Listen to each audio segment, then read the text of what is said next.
Welcome back to another episode of Rock Boys Football. Mario Cristobal, Cam Ward, the Miami Hurricanes, continue to roll in 2024.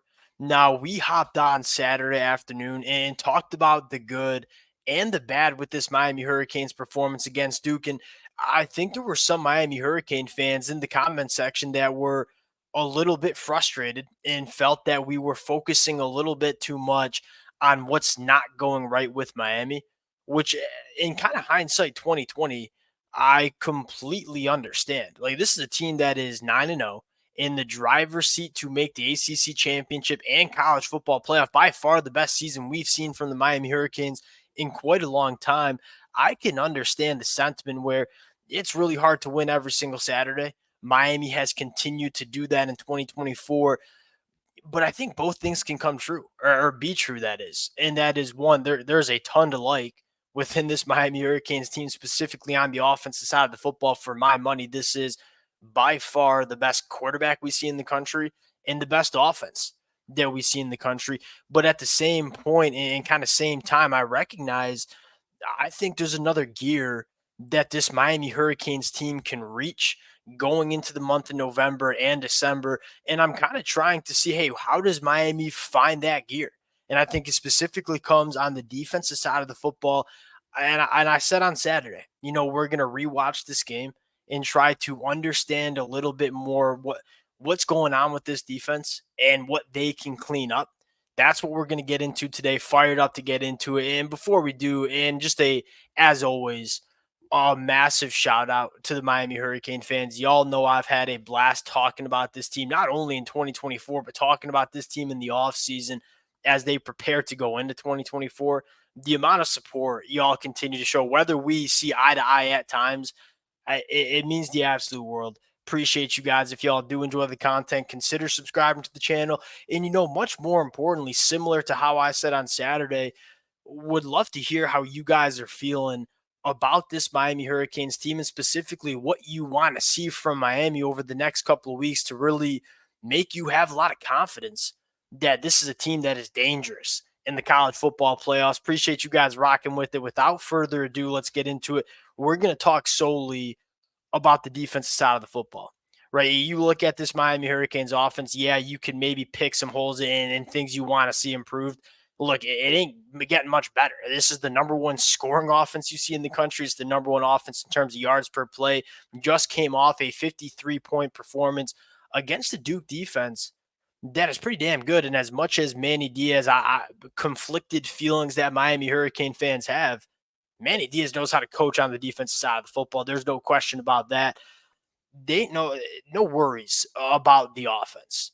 Now you look at this Miami Hurricanes defense, and I still think it leaves a little bit to be desired. And yes, we have some question marks specifically in the secondary, but I look at this team from a talent standpoint and say there's another gear for this Miami Hurricanes defense to reach.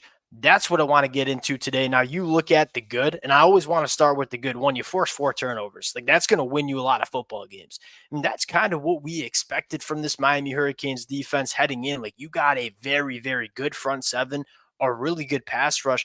This is a defense that, yeah, might give up some yards, might give up some points, but I think can force a lot of turnovers with how much disruption and havoc this front four can create. We saw that on Saturday against Duke. When you force 4 turnovers, it's hard to lose football games. Some other positives. OJ Frederick, that kid is about as impressive of a true freshman cornerback that I've seen in a very long time, is emerging as that true cornerback one for Miami. And whenever you have a true cornerback one, it makes it a lot easier to deal with the rest of the defense. And I think this is a massive storyline for Miami entering the month of November. I thought Zaquan Patterson, upon the rewatch, played really well. And I would probably argue I'd like to see more of Zaquan Patterson over the next couple of weeks and try to get this kid ready to play some significant snaps down the stretch for Miami. And I think upon rewatching, there's also an element of Duke made some plays. Duke made some really good plays that we didn't see from this Duke team on the film heading into this matchup. Again, Malik Murphy's a talented quarterback. There's some talented wide receivers that, flat out made some really good plays. And that is what it is. And you got to live with it. Now, the bad, there's certainly some bad that we're going to get into on the film. Number one, the communication and alignment. It seems like it's still not really there. Like you see a lot of kind of pre-snap yelling at each other in the back end. You see plenty of blown assignments. Again, it's some of just the fundamentals. Like this team just needs to get a little bit more comfortable in terms of what Lance Guidry's wanting them to do. Missed tackles in the open field continues to be a little bit of a problem. I think the one thing I really want to see, and I got two more problems I want to talk about before we get into the film. One, I want to see this defensive line create more negative plays. Duke ran a lot of plays in this football game, dropped back to throw the football over 40 times. You created one sack and four tackles for loss. I think that number needs to be higher for this Miami Hurricanes defense if they want to play their best football. Again, that's the strength of this unit. I would argue on paper, it's one of the best pass rush units we see in the country. You want to see a little bit more negative plays being created. And I think finally, and probably this kind of encompasses the problem we're seeing with Miami, there's not really an identity to this defense. There's not really something they can go to that they're very confident going to. A scheme or kind of asking players to step up where you look at some other good defenses, even in the ACC, where Clemson, like if they want to simplify things, they can go to man coverage, single high safety, bring a little pressure. That's what they've done for years. And it's always worked pretty well for Clemson, and they know how to do it at a high level.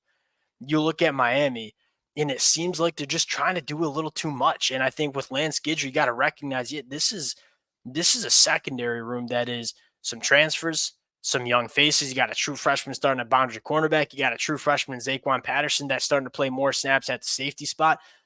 These are some young and green and inexperienced players.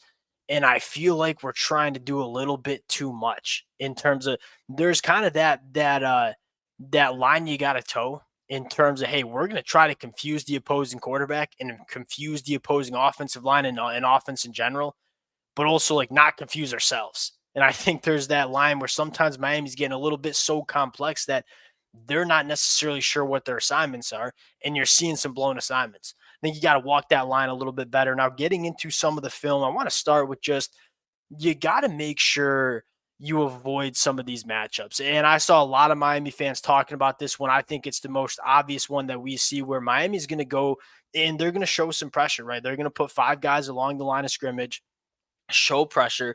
They're going to go to man coverage, single high safety. They're ended up going to drop two of these guys along the line of scrimmage in kind of those that shallow hook curl zone. But what do you have here? You can't have this. You can't have a single high safety with the bottom of your screen Kiko on a running back in space. It's just not a matchup that favors you on defense, especially when you're going single high safety in the back. There needs to be more safety help if you're going to have Kiko and man coverage on a running back. There's not. And I don't really know why we're dropping these guys into these shallow zones here. It's 2nd and 17. You kind of know Duke's going to try to push the football down the field. And if they want to throw short of the sticks, come up and tackle. I don't know why we're trying to take away the short intermediate coverage here or short intermediate route concepts. This is an easy read from Malik Murphy. He looks off the safety, comes right to the running back, and he knows he's going to have this throw. And the safety gets looked off, and it's just a mismatch for Kiko. It's a 240-pound linebacker that's not built to run with the running back vertically down the field. We've seen this happen a couple times for this Miami Hurricanes defense. Again, very, very easy read for Malik Murphy at the quarterback spot. I'm going to look off the safety. The safety's going to go to the eyes, and then we're going to get Kiko one-on-one with a running back who's a pass catcher running back. Malik Murphy throws a really good ball. And again, Kiko doing a decent job running with the running back, but if you have good throw and catch, there's just not much that you can do. And you've seen Miami get into some of those matchups that you really, really can't have. Now, the second thing, and this might have been the second most frustrating thing that I saw on the film, and this is when I say you're trying to do too much, I think you're trying to do too much. One, you can tell there's a little bit of confusion, right? You look at that safety, we're not really sure what we're doing here. It's 3rd and 4. We're trying to show pressure, right? We got 6 guys along the line of scrimmage trying to confuse Malik Murphy, trying to confuse the offensive line in terms of who's coming, who's dropping. You end up dropping, but look at this. Look at this alignment. You got a 3-stack to the boundary with only one defensive back over it. I mean, at a certain point, football is just a numbers game. We're going to throw out to that side, get blockers in space, and go pick up the chains. That's exactly what they do. And you can see some of the Duke coaches at the top of your screen just pointing to that, right? This is about as easy as it gets, and we're going to try to flail Wesley Bissain out there. It's just not going to happen quick enough. You get one block, you get a guy in space. That is way too easy to move the chains down in the red area. And again, I think it comes from just trying to do too much. Where hey, I get that you're trying to be a little bit complex. You're trying to give the offense some different looks. But at this point, it seems like you're almost just confusing yourself, and it just becomes too easy for Duke to operate there. Next play I want to talk about here is giving off in man coverage. Daryl Porter's got. I think it just comes down to like Daryl Porter's an experienced guy that has played a lot of football. He's got to play better. Miami went to a lot of man coverage in this game, which we kind of asked for and said, hey, we're not doing great in zone. Louisville picked this apart a couple weeks ago as we dropped back in zone coverage. Let's go to a little bit more man. If you're going to play man, you got to be ready for some mesh concepts. And it just didn't seem like Miami was ready. Now, there's a couple of things you can do in this situation where you see the trips to the boundary. You can either give this off, but at the end of the day, Daryl Porter's got to know what he's doing. We'll roll the film here first. They're going to run just a little mesh play. And I know Miami fans wanted this to be called as offensive pass interference, like an illegal picket. It's really, I don't think you're going to get that called very often because this Duke wide receiver is just running a route. And Daryl Porter needs to decide if he's going to go underneath this or over this traffic. But at some point, you got to make a decision. And Daryl Porter makes no decision, ends up running, getting caught in traffic. Again, very, very easy for Duke. I believe he give up a touchdown on this play. Again, I think you kind of know when you're showing man coverage and you got trips out to the boundary, you kind of know they're going to run some sort of mesh route. One, you either got to give it off a little bit better, or Daryl Porter's just got to know I got to go underneath or I got to go over. But you can't just run right into all that traffic. That doesn't get much easier for Duke. And I know Duke made some really, really good plays in this football game that allowed them to score 30-plus points and over 400 total yards. There are also just too many things that Miami was giving up quite easy. And this is an example one. Again, Daryl Porter's got to decide where I'm going to go. You kind of know you're going to get some traffic. You're too experienced to be getting caught like this. And again, throw and catch, we're out in space. Last play, and this was probably the worst rep that Miami had. Again, you talk about just poor alignment and just confusion. 4th and 1. This is a massive play in this football game. And you can tell Miami's really confused. And you're going to see 2 blown assignments. Like, one, we can see right now, like, we're not really that prepared for what's going on. And as you roll the film, they're going to try to get some mesh, which works. Like, the eye discipline is not good for Miami. You get really caught off overflowing. You're going to have 2 guys wide open. Like, this is an easy touchdown catch. This is an easy touchdown catch. You have this Miami Hurricanes defense lost not only pre-snap, but also during the play. Like, the eye discipline's got to be better. We got to be communicating more before the snap as well. When you have 2 guys on 4th and 1, you're down 4 in the 3rd quarter, a chance to get off the field, you can't blow an assignment, 2 assignments on the same play and allow Duke to just walk into the touchdown. Again, and so what I think and I know it sounds like I'm being critical. I really am not. Like, I've been going to bat for this Miami Hurricanes team, and many of y'all know how strongly I have felt about this team being extremely dangerous in the landscape of college football. It's more of the conversation of, hey, I know this defense can be better. I know this team can be better heading into November in the college football playoffs. And if you're Miami, Mario Cristobal saying, hey, yeah, you're the favorite to win the ACC by a pretty dang long shot right now with how Clemson looks in Florida State, you're the team to beat. Your goal shouldn't just be to win an ACC championship right now. With Cam Ward and what this offense can do, the goal should be competing for a national championship.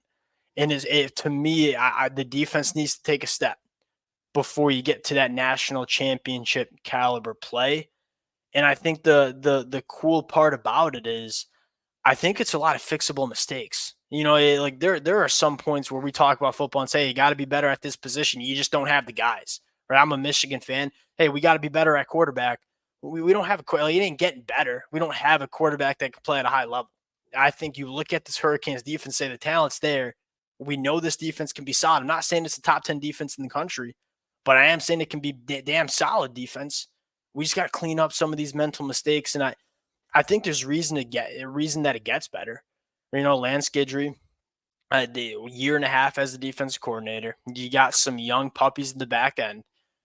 if you can continue to kind of clean some of that stuff up and not give so many just kind of easy and free plays, this defense can take those steps. It's not for a lack of talent. Yeah, you have some question marks in the secondary. These aren't bad football players. You have OJ Frederick, who's not just impressing as a true freshman, he's playing like an all ACC cornerback. I think they can fix it. Now you just want to see them fix it going into the ACC championship game in the college football playoffs. We'll sign out on that.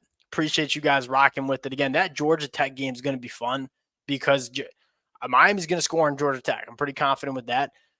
Georgia Tech's got an offense that can challenge you in a lot of different ways. I'm really excited to see if this Miami Hurricanes defense can show some steps in the right direction as you play Georgia Tech this weekend on the road. We'll sign out there. Appreciate you guys rocking with it again. To the Miami Hurricane fans, all the support means the absolute world. If you guys do enjoy the content, consider subscribing to the channel. We'll talk to y'all later. Peace.